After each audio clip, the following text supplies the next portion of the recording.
Truk BH 8093 IT Gawak Kelapo yang dikemudikan oleh Evan Saputra sebelum tujuan bebas dari Jerambo Keramasan Kertapati. Di waduk kejadian ini, sopir truk mengalami luka di bagian kepala, sambung tangan, sehingga korban langsung dibentuk ke dari jeruk truk. Terus digawa ke rumah sakit Bari guna dilakukan perawatan.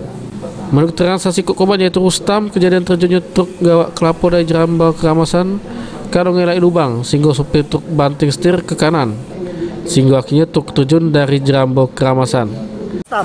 Kaca mana kak kronologisnya? Kalau dia tuh ngelak lubang pak itu nampak ke bawah.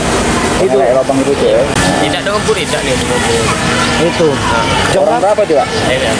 Dewe yang supir. Jam berapa itu kak? Jam setengah 12. Setengah 12 malam. Iya. Muatan apa nih kak? Mampu. Kelapos.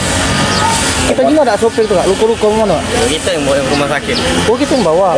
Apa luka apa kak korban? Kepala itu. Kepala ya kan? Kepala. Tidak terparah tidak. Gitu. Saudara itu, saat didatangi di rumah sakit Bari, korban Evan Saputra ini sudah digawak balik oleh keluarganya ke Betung Banyuasin. Abidin Riwanto, PAL TV.